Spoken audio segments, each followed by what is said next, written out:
People have been wondering what incubation period means and the difference between incubation period and window period. In this video, I'm going to explain what I mean by incubation period and the difference between incubation period and window period. Incubation period is the time between when one gets infected with pathogen and when the symptoms begin to appear.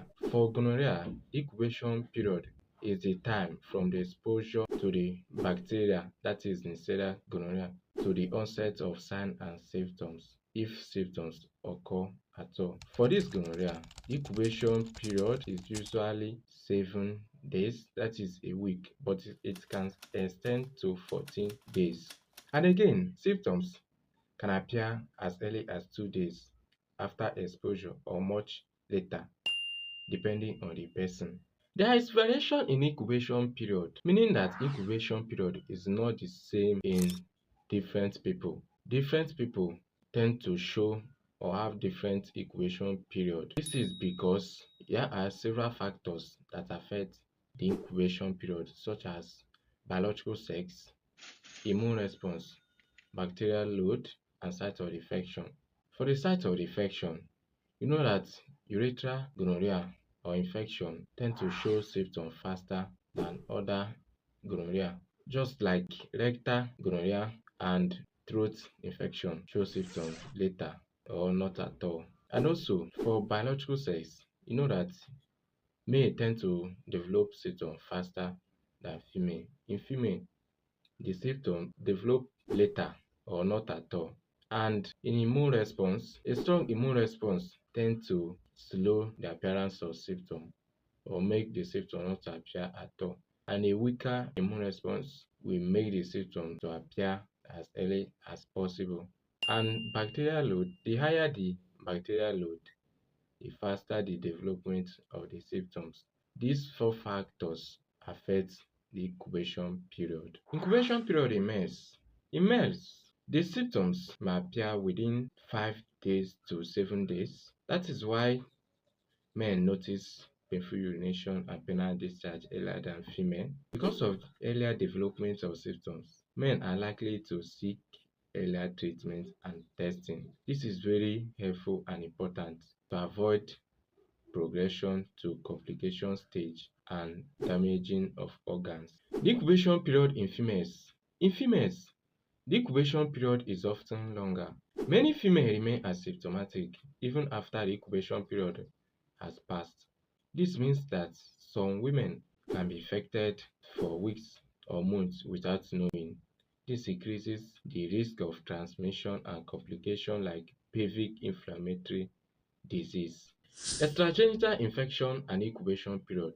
Extragenital gonorrhea infection means gonorrhea infection outside the genitals, such as pharyngeal or throat gonorrhea infection and rectal infection.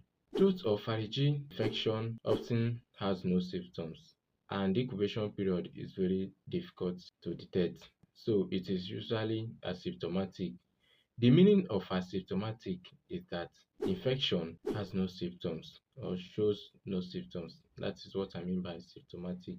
And again, rectal gonorrhea infection may cause symptoms after some days, but it is often completely asymptomatic. That is why testing is required. So, despite this incubation period, the infected individual can transmit gonorrhea to another person. Absence of symptoms does not mean absence of disease. It can be transmitted during the incubation period.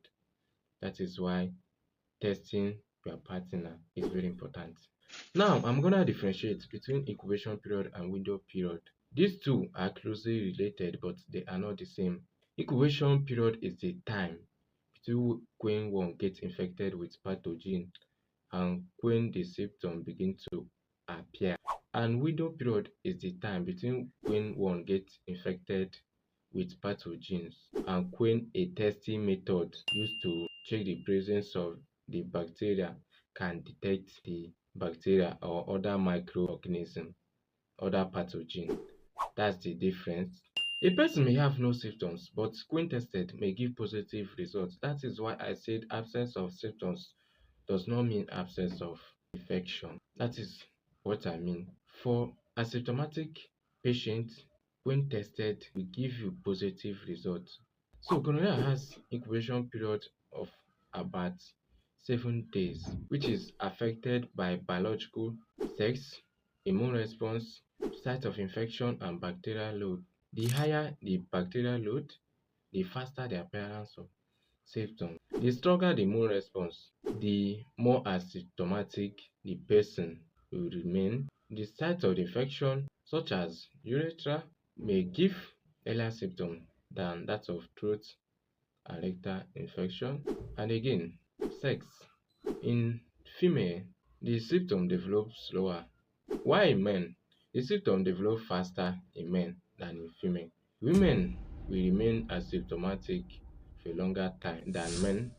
That is why I said testing is required, because if based on symptoms, it may not give you a reliable result.